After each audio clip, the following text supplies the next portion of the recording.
Good morning. Good morning. आज हम लोग स्टार्ट करेंगे साइंस एंड टेक्नोलॉजी। ठीक है, आज हम लोग क्या स्टार्ट करेंगे? साइंस एंड टेक्नोलॉजी, इसका इंट्रोडक्शन। ठीक है, साइंस एंड टेक्नोलॉजी का क्या स्टार्ट करेंगे हम लोग? इंट्रोडक्शन। ठीक है, आज हम लोग इसका इंट्रोडक्शन देखेंगे। तो साइंस एंड टेक्नोलॉजी बेसिक क्या है? डायनेमिक सब्जेक्ट है। ठीक है, इसमें इसको दो पार्ट में डिवाइड कर सकते हैं हम लोग। साइंस एंड टेक्नोलॉजी को दो पार्ट में डिवाइड कर सकते हैं। पहला है तुम्हारा बेसिक, ठीक है, जिसमें तुम्हारा आएगा फिजिक्स, केमिस्ट्री और बायोलॉजी। ठीक है, और इसका सेकेंड पार्ट है अप्लाइड पार्ट, जिसको लोग पढ़ना है। मेरी यूपीएससी के जो पढ़ना है अप्लाइड पार्ट। ठीक है, लेकिन बेसिक जब तक क्लियर नहीं हुआ तब तक अप्लाइड पार्ट क्लियर नहीं होगा। ठीक है, अप्लाइड पार्ट। ठीक है, that is called real science and technology. That is called real science and technology. ठीक है, साइंस एंड टेक्नोलॉजी। ठीक है, इसको हम लोग पढ़ेंगे। ठीक है, एक तो देखो बेसिक साइंस तो तुमको पढ़ना है, फिजिक्स केमिस्ट्री बायोलॉजी, इसमें बहुत डेप्थ तक नहीं जानना, लेकिन मतलब कुछ तो इंट्रोडक्शन तो तुमको करना पड़ेगा ना, कुछ तो बेसिक जानना पड़ेगा। ठीक है, तो कुछ बेसिक जानना। ठीक है, फिजिक्स केमिस्ट्री बायोलॉजी का बेसिक जानना और अप्लाइड पार्ट में science and technology, real science and technology पढ़ना, जो यूपीएससी का सिलेबस में है। ठीक है, जिसमें क्वेश्चन आता है। ठीक है, इसके बारे में बात करते हैं।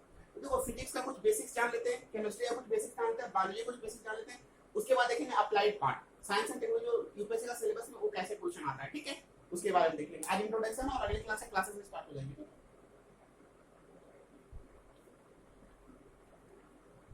तो अगर फिजिक्स में हम लोग बात करते हैं, सबसे पहले आते हैं फिजिक्स में। ठीक है, फिजिक्स में देखो पूरा साइंस एंड टेक्नोलॉजी, लगभग साइंस एंड टेक्नोलॉजी 80% पार्ट किस पे बेस्ड है? फिजिक्स पे 80%, और 20% में तुम्हारा बायोलॉजी और केमिस्ट्री है। ठीक है, 80% किस पे बेस्ड है? फिजिक्स पे।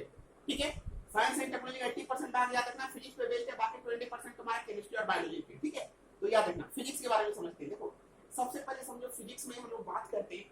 ठीक है, सबसे पहले फिजिक्स में लोग क्या बात करते हैं कि कोई डिस्टेंसेस, कितने डिस्टेंस पे कोई चीज है। ठीक है, कितने डिस्टेंस पे कोई चीज है, तो दो चीज याद रखना। ठीक है, पहला सन और अर्थ के बीच का डिस्टेंस जो है, सन और अर्थ के बीच का जो डिस्टेंस है, ठीक है, इसको हम लोग बोलते हैं 1 AU, that is astronomical unit. AU मतलब एस्ट्रोनॉमिकल यूनिट। ठीक है, सन और अर्थ के बीच का डिस्टेंस को हम लोग क्या बोलते हैं? 1.5 इंटू 10⁻11 मीटर। ठीक है, क्लियर हो गया ठीक? यहाँ तो कोई दिक्कत? अब लाइट ईयर याद रखना। लाइट ईयर में जब भी बात करें तो हम लाइट ईयर में बात करते हैं, लार्ज डिस्टेंस को मेजर करने की लाइट ईयर। ठीक है, लाइट ईयर मान लो कि लाइट जो है, ठीक है, 1 सेकंड में कितना डिस्टेंस कवर करता है? 3 इंटू 10⁸ मीटर। ठीक है, लाइट कितना डिस्टेंस कवर करता है? 3 इंटू 10⁸ मीटर पर सेकंड। ठीक है, तो कहने का मतलब 1 ईयर में कितना डिस्टेंस कवर करेगा? 1 ईयर में कितना डिस्टेंस कवर करेगा? ठीक है, तो याद रखना मतलब कि 3 इंटू 10⁸ मीटर पर सेकंड 1 सेकंड में करता है, तो इसका 60 सेकंड में कितना करेगा? 60 मतलब 60 सेकंड में, फिर मतलब कि 60 मिनट में, 1 आवर में, फिर 24 आवर में, फिर 365 डेज। ठीक है, तो ये कैलकुलेट करते हैं तो 1 लाइट ईयर जो तुम्हारा आता है, 1 लाइट ईयर, ठीक है, वो कितना आता है? 9.46 इंटू 10⁻15 मीटर। ठीक है, क्लियर है चीज? समझ में आ गया बात को? अगला डिस्टेंस का एक यूनिट है पार्सेक। क्या है? पार्सेक, उसको समझा देते हैं। 1 पार्सेक। ठीक है, 1 पार्सेक जो होता है तुम्हारा 3.08 इंटू 10⁻16 मीटर। ये डिस्टेंसेस का यूनिट याद रखना। ठीक, जब भी डिस्टेंस की बात किया, लार्ज किसी प्लैनेट को डिस्कवर किया गया तो कितने लाइट ईयर पे, कितने पार्सेक पे डिस्टेंस को मेजर किया। जैसे मान लो कोई प्लैनेट, एक नया प्लैनेट खोजा जाता है कि इस गैलेक्सी में नहीं, उस गैलेक्सी में, आपने गैलेक्सी से इतना दूर पे एक प्लैनेट खोजेगा जिसका ये नाम दिया गया, वो इतने डिस्टेंस पे, तो डिस्टेंस क्या होता है? क्लियर याद रखना। ठीक है, सबसे लार्जेस्ट डिस्टेंस होता है पार्सेक। क्या होता है? पार्सेक। पार्सेक समझा देते हैं करके। पार्सेक समझ लो। देखो पहले देख लो 1 पार्सेक को समझा रहा, पहले देख लो 1 डिग्री जो तुम्हारा है वो 60 मिनट्स में डिवाइड है। ठीक है, तो 1 डिग्री को तुम लिख सकते हैं 60 मिनट्स, मिनट्स का साइन ये होगा। ठीक है, अच्छा 1 मिनट है जो तुम्हारा, वो कितने डिवाइडेड है? 60 सेकंड्स में। ठीक है, तो उसको लिख सकते हैं 1 minute is equal to 60 second. ठीक है, क्लियर है चीज? ये याद रखना। समझ में आ गया बात को? 1 डिग्री 60 मिनट में डिवाइडेड है और 1 मिनट 60 सेकंड में डिवाइडेड है, और मतलब कि इसको लिख सकते हैं यानी 1 मिनट इक्वल टू 60 सेकंड। ठीक है, अब देखो यहाँ पार्सेक के बारे में हम बात करें ना, पार्सेक होता क्या? देखो ध्यान से देखना। ठीक है, ये मान लो सन है, ए अर्थ, सन का सेंटर और ए अर्थ का सेंटर, ठीक है। ये तुम्हारा क्या हुआ 1 AU, ठीक है। अगर ये मान लो हम लोग गैलेक्सी से बहुत दूर, ठीक है, कोई मतलब प्लैनेट है यहाँ एट वेरी लार्ज डिस्टेंस, ठीक है, एट वेरी लार्ज डिस्टेंस, ठीक है। तो यहां से देखो अगर 1 एस्ट्रोनॉमिकल यूनिट, ये अर्थ और सन के बीच का जो डिस्टेंस है उसको 1 एस्ट्रोनॉमिकल यूनिट मानेंगे, ठीक है। अगर ये तुम्हारा आर्क के रूप में काम कर रहा, जो होता है ना विड्थ का चाप विड्थ का मतलब आर्क के रूप में काम कर रहा, ठीक है। तो यहाँ अगर ये एंगल, इस पॉइंट पे एंगल अगर 1 सेकंड बना रहा, इस पॉइंट पे कितना एंगल बना रहा 1 सेकंड, ठीक है। तो ये जो डिस्टेंस कहलाएगा, ये वाला डिस्टेंस को हम लोग मान सकते हैं, ये वाला डिस्टेंस बोलो, ये बात बराबर है, ठीक है। ये डिस्टेंस को कितना मान सकते हैं 1 पार्सेक, कितना मान सकते हैं 1 पार्सेक, ठीक है। और ये कितना जीरो होता है 3.08 into 10⁻16 मीटर के इक्वल होता है, ठीक है। क्लियर हो गया। तो जो ये प्लांट का डिस्टेंस मेजर करते हैं तो किसमें मेजर करते हैं पार्सेक में और लाइट ईयर में, समझ में आ गया बात को, पार्सेक क्लियर हुआ। अब हर जगह यूनिट आता है, तो यूनिट होता है, यूनिट का डेफिनेशन देख लो, कैसे बहुत जरूरी यूनिट का डेफिनेशन जानना, ठीक है। कि हर जगह यूनिट बात करेंगे, हर चीज का यूनिट बात करते हैं ना। इवन बायोडायवर्सिटी का यूनिट क्या होता है स्पीसीज, ओजोन लेयर का मतलब यूनिट क्या होता है डॉक्सन, हर चीज का यूनिट होता है, ठीक है। तो यूनिट को देखें तो यूनिट होता है, यूनिट का डेफिनेशन देख लो, यूनिट, ठीक है। फिजिकल क्वांटिटीज पहले समझ लो, जो भी क्वांटिटीज को तुम मेजर कर सकते हो that is known as physical quantity. तो यूनिट क्या होता है, यूनिट का डेफिनेशन याद रखना, ठीक है। For different purpose of measurements we select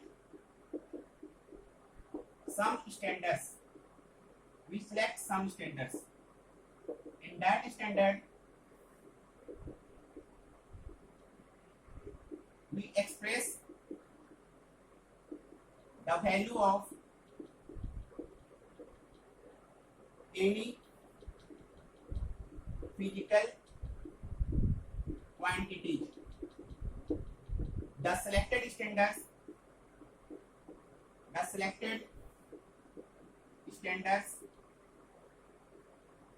for the measurements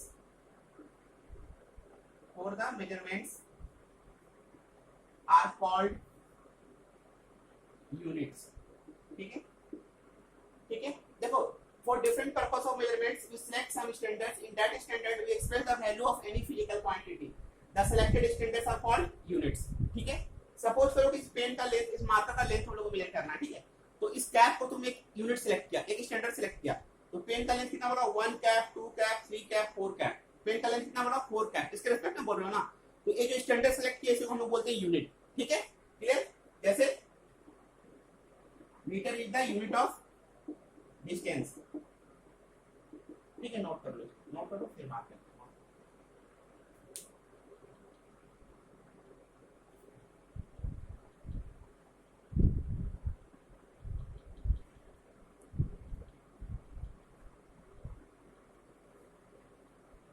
Selected standards for measurements are called units, ठीक है। अब देखो, अब जैसे हम लोग हमेशा बात करते हैं GSLV, ठीक है, PSLV मतलब polar satellite, polar launching satellite, ठीक है, सब हम बात करते हैं व्हीकल, ठीक है, इसके बारे में बात करते हैं, ठीक है। तो देखो पहले देखो रॉकेट जो प्रोपल्सन है ना, कोई भी रॉकेट या प्लांट, रॉकेट प्रोपल्सन का बात करते हैं, रॉकेट प्रोपल्सन, ठीक है। तो ये किस पे बेस्ड है, ये principle of conservation of linear momentum पे किस पे बेस्ड है, ये बताया जाएगा जब डिटेल से बताया जाएगा। तो ये जो बेस्ड है principle of rocket propulsion, rocket को लॉन्च कैसे करते हैं, ठीक है। ये किस पे बेस्ड है principle of conservation of linear momentum, ठीक है, इस पे बेस्ड है। यानी मोमेंटम कंजर्व होता है, मोमेंटम क्या होता है मास इनटू वेलोसिटी को कंजर्व करता है, ठीक है।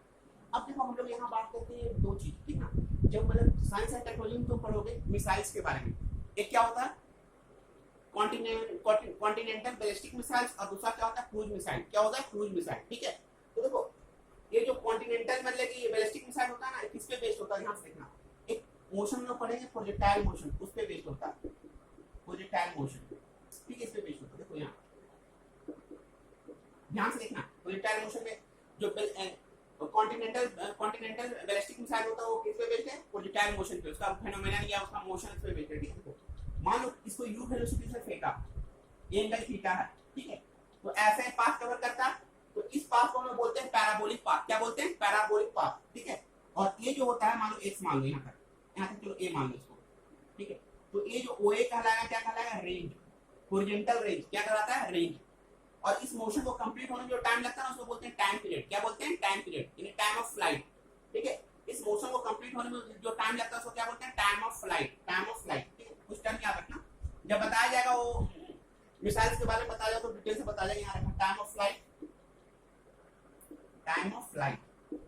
ठीक है, और ए हुआ, इसको बोलते हैं हम लोग मैक्सिमम हाइट, ये वाला फिजिक्स का पूरा चीज है। ठीक है, मैक्सिमम हाइट। ठीक है, और इसको क्या बोलते हैं, रेंज, जहां तक बोलते हैं इसकी मारक क्षमता इतनी तक है, इतना रेंज तक है। ठीक है, दैट इज कॉल्ड रेंज। ठीक है, क्लियर हो गया जी। अब देखो सैटेलाइट जो लॉन्च करते हैं, तो सैटेलाइट लॉन्च जो करते हैं, ठीक है, लॉन्चिंग ऑफ सैटेलाइट, ध्यान से देखो, launching of satellite, launching of satellite, समझना बात को, लॉन्चिंग ऑफ सैटेलाइट। ठीक है, देखो ये मान लो तुम्हारा अर्थ है, दिस इज अर्थ, ठीक है, अर्थ का रेडियस है मान लो। ठीक है, ये जो है, ये जो है अर्थ का ग्रेविटेशनल फील्ड है, जिससे gravitational field of earth, this is the gravitational field of the earth. ठीक है, ध्यान से देखना, this is the gravitational field of earth. ठीक है, तो अगर मान लो principle of launching of satellite क्या है, कि सैटेलाइट को यहाँ ऐसा मिनिमम वेलोसिटी दोगे, सैटेलाइट को यहाँ ऐसा मिनिमम वेलोसिटी लॉन्च करोगे जिसके कारण ये अपने ऑर्बिट में चला जाए और ऑर्बिट में रिवॉल्व करना स्टार्ट कर दे। ठीक है, सैटेलाइट अपने ऑर्बिट में आ गया। ठीक है, सैटेलाइट और यहाँ अर्थ के चारों ओर रिवॉल्व करना स्टार्ट कर दे। ठीक है, तो इसको बोलते हैं, यहाँ जिस वेलोसिटी से फेंकते हैं मिनिमम वेलोसिटी, ताकि ये अपने ऑर्बिट में चला जाए और ऑर्बिट में रिवॉल्व करना स्टार्ट कर जाए। ठीक है, तो इसको बोलते हैं प्रिंसिपल ऑफ लॉन्चिंग। ठीक है, और जिसको जिस वेलोसिटी से ये अपने ऑर्बिट में लेके मूव करेगा, रोटेट करेगा, ठीक है, उसको बोलते हैं ऑर्बिटल वेलोसिटी। क्या बोलते हैं, ऑर्बिटल वेलोसिटी। ठीक है, समझिए बात को, कि अर्थ के सरफेस पे किसी भी सैटेलाइट को ऐसा मिनिमम वेलोसिटी देते हैं जिसके कारण वो तुम्हारा अपने ऑर्बिट में शिफ्ट हो जाए और अपने ऑर्बिट में अर्थ के चारों ओर रिवॉल्व करे। ठीक है, तो वहां इसको फ्यूल का जरूरत नहीं पड़ता है, क्योंकि ये जो सैटेलाइट जो रिवॉल्व करता है, तो कोई अगर पार्टिकल, ध्यान से देखना, कोई भी पार्टिकल अगर सर्कुलर मोशन में मूव करेगा तो उसको क्या चाहिए, सेंटीपिटल फोर्स। क्या चाहिए, centripetal force.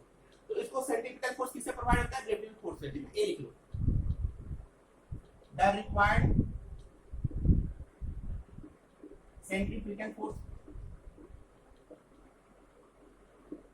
is provided by the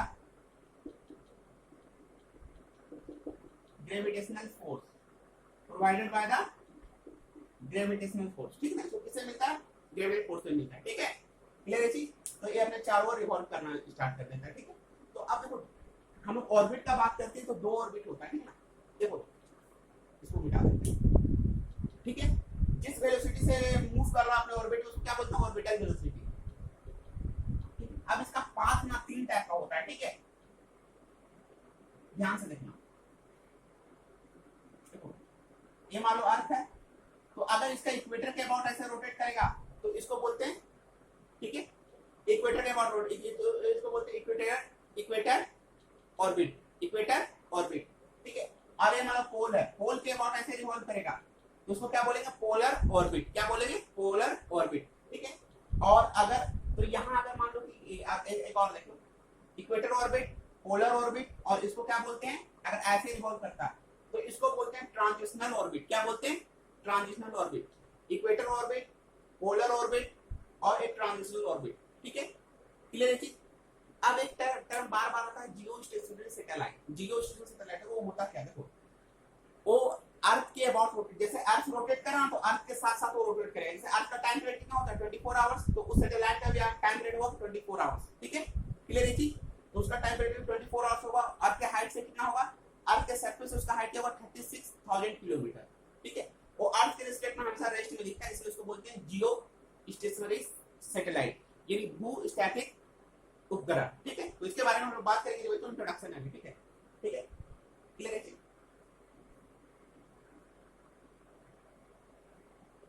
ठीक है, अब ऐसी आती जो हम लोग लोग जो एनर्जी का मेन प्रॉब्लम है देश में, तो एनर्जी का प्रॉब्लम को सॉल्व करने के लिए क्या चाहते हैं कि न्यूक्लियर एनर्जी प्रोड्यूस करें, न्यूक्लियर एनर्जी प्रोड्यूस करें। हम लोग चाहते हैं कि न्यूक्लियर एनर्जी प्रोड्यूस करें, ठीक है। तो उसमें बहुत ज्यादा मतलब सेंसिटिव इशू है, ठीक है, सेंसिटिव इशू है।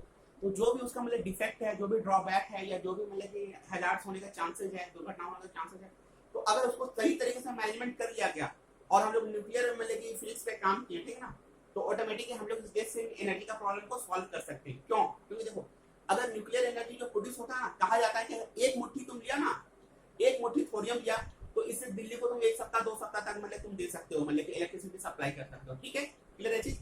तो इसलिए न्यूक्लियर एनर्जी हम लोग को जानना बहुत जरूरी है, ठीक है। न्यूक्लियर रिएक्टर जो जानते हैं उसके बारे में जानना बहुत जरूरी है, ठीक है। तो देखो न्यूक्लियर रिएक्टर, न्यूक्लियर रिएक्टर, ठीक है। तो न्यूक्लियर रिएक्टर होता क्या, देखो इट इज अ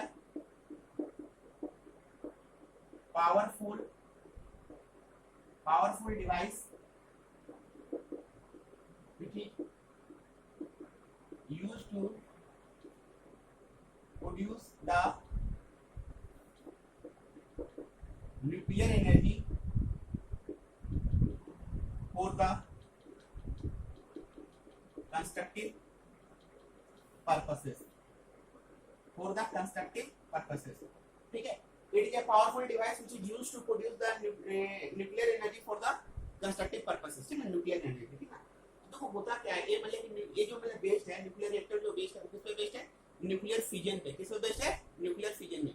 यानी यूरेनियम मान लो, सपोज करो यूरेनियम 235 लिया, कितना लिया 235, ठीक है, इसका एटॉमिक नंबर 92 है।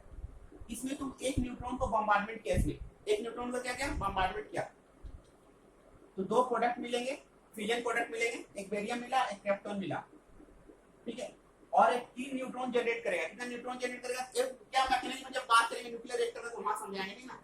3 न्यूट्रॉन जनरेट किया और लॉट ऑफ एनर्जी, क्या है, क्यू क्या है, लॉट ऑफ एनर्जी जनरेट करता है, ठीक है, क्लियर है, समझिए बात को। तो जब न्यूक्लियर रिएक्टर के बारे में बात करेंगे तो हम लोग डिटेल से बात करेंगे, ठीक है। अब देखो न्यूक्लियर रिएक्टर के बारे में बात करते हैं तो इंडिया में सबसे बड़ा न्यूक्लियर रिएक्टर कौन था, अप्सरा। क्या नाम था, अप्सरा, ठीक ना। उसके बारे में बात करेंगे, ठीक है। ये न्यूक्लियर फ्यूजन का हम लोग एनर्जी प्रोड्यूस कर रहे हैं, ठीक ना। अभी न्यूक्लियर फ्यूजन पे काम चल रहा है, न्यूक्लियर फ्यूजन क्या होता है, दो लाइटर न्यूक्लियर कंबाइन करके मतलब हैवी न्यूक्लियस बनाएगा। जैसे मान लो यहाँ बात करो सन में एनर्जी का मेन सोर्स क्या है, न्यूक्लियर फ्यूजन। वहाँ जो हीलियम है ना, हीलियम मिलकर मतलब हाइड्रोजन मिलकर हीलियम बनाता है और लॉट ऑफ एनर्जी प्रोड्यूस होता है, ठीक है। तो इसी के तहत न्यूक्लियर फ्यूजन पे एक हम लोग प्रोजेक्ट बना रहे हैं जिसका नाम है ITER, ठीक है। इसका फुल फॉर्म होता है इंटरनेशनल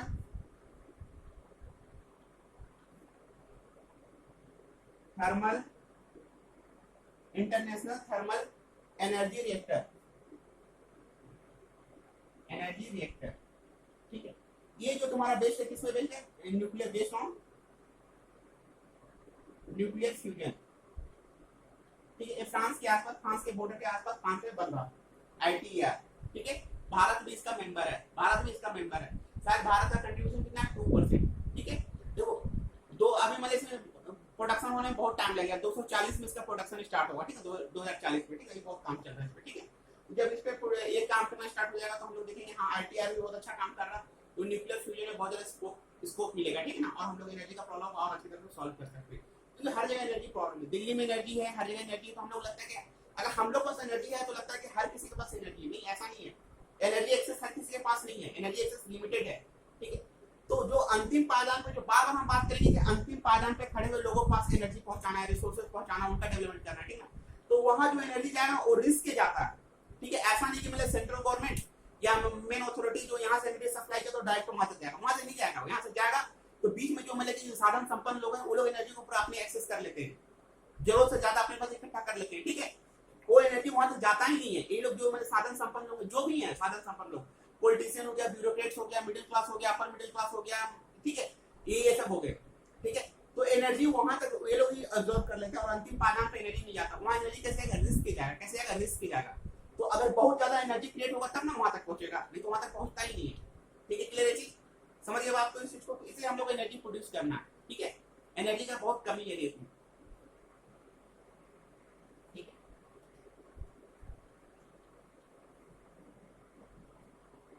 अब आगे देखो, अब देखो बार बार हम लोग बात करेंगे, बार बार हम लोग बात करेंगे, एक चीज का बात करेंगे, मतलब अब ट्रांजिस्टर का, ट्रांजिस्टर समझना, जो भी चेंजेस आ रहा इलेक्ट्रॉनिक्स वर्ल्ड में, जो भी चेंजेस हो रहा, टेलीकम्युनिकेशन में जो भी चेंजेस हो रहा, वो किसके कारण चेंजेस हो रहा है? एलईडी के कारण, ट्रांजिस्टर के कारण। किसके कारण? ट्रांजिस्टर। ये याद रखना, ट्रांजिस्टर, ठीक है, ट्रांजिस्टर।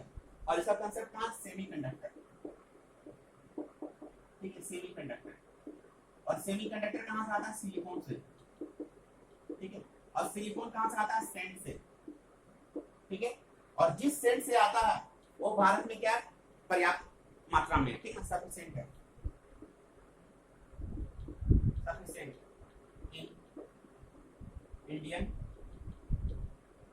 कोस्टल रीजन, ठीक है। तो देखो जितना भी टेलीकम्युनिकेशन इंडस्ट्री में या मतलब इलेक्ट्रॉनिक्स में जितना भी चेंजेस आ रहा, ठीक है, जो भी विकास हो रहा वो किसके कारण संभव? ट्रांजिस्टर के कारण। ट्रांजिस्टर बोलते तो सेमीकंडक्टर से बनता है, सेमीकंडक्टर किससे बनता है? सिलिकॉन से। और सिलिकॉन कहां मिलता है? सैंड में। और इंडिया में सैंड बहुत ज्यादा है, ठीक ना, जो सैंड में सिलिकॉन मिलता है, ठीक है। तो इस पे हम लोग बहुत तेजी से काम करते हैं। जब ट्रांजिस्टर बताया जाएगा, जब भी टेलीकम्युनिकेशन आ जाएगा, तो जब भी आईसीटी बताया जाएगा ना, ठीक, तो इस चीज को ट्रांजिस्टर को एक्सप्लेन करेंगे। आईसीटी मतलब, आईसीटी मतलब कम्युनिकेशन, ठीक है, information and communication technology. ICT मतलब इंफॉर्मेशन एंड कम्युनिकेशन टेक्नोलॉजी, ठीक है। आईसीटी जब बताया जाएगा तो डिटेल से बताया जाएगा, ठीक है। अब देखो, अब ध्यान से देखना, मतलब एक चीज समझो बात को। मान लो ये अर्थ है, दिस इज अर्थ, ठीक है। कोई मान लो सैटेलाइट है, ठीक है, कोई सैटेलाइट है, ठीक है। तो हम लोग बोल सकते हैं ये सैटेलाइट पूरा मतलब पूरा अर्थ पे क्यों नहीं मतलब कि ट्रांसमिट कर सकता है मतलब सिग्नल को। तो ये जो सैटेलाइट है ना, पूरा अर्थ पे सिग्नल को ट्रांसमिट नहीं कर सकता। इसका रीजन है कि देखो यहाँ से जब सिग्नल जाएगा ना, तो ए और ए, ठीक है, यहाँ तक, ठीक है। अर्थ का मतलब कैसा है? अर्थ कैसा है? अर्थ मतलब सपाट थोड़ी है यार, मतलब यहाँ से सिग्नल आएगा पूरा अर्थ तक पहुंचेगा। अर्थ कैसा है? स्फीयर के फॉर्म में है ना, ठीक है। तो ये जो सैटेलाइट है पूरा मतलब अर्थ में ट्रांसमिट नहीं कर सकता, बस यहाँ तक ट्रांसमिट करेगा due to finite curvature of earth. याद रखना, due to finite curvature of earth, ठीक है, due to finite curvature of earth. ये जो सिग्नल है मतलब कि जो सैटेलाइट है, सिग्नल यहाँ तक ही ट्रांसमिट कर सकता है, ठीक है। क्लियर ये चीज? समझिए बात को। इसीलिए हम लोग एक मतलब की स्कीम ला रहे हैं कि मतलब इंटरनेट एक्सेस हर किसी को मिल सके। इसलिए हम लोग एक मिशन पे काम कर रहे हैं, उसका नाम क्या है? प्रोजेक्ट लून, प्रोजेक्ट लून, लून लून, लून परियोजना, ठीक है, इस पे काम कर रहे हैं। देखो ये मतलब कि बैलून टाइप का स्ट्रक्चर होगा, बैलून होगा जिसमें हीलियम गैस भरा रहेगा, ठीक है, बैलून, ठीक है, हीलियम गैस भरा रहेगा। तो वो हर जगह मतलब हर जगह रहेगा, हर एरिया में रहेगा।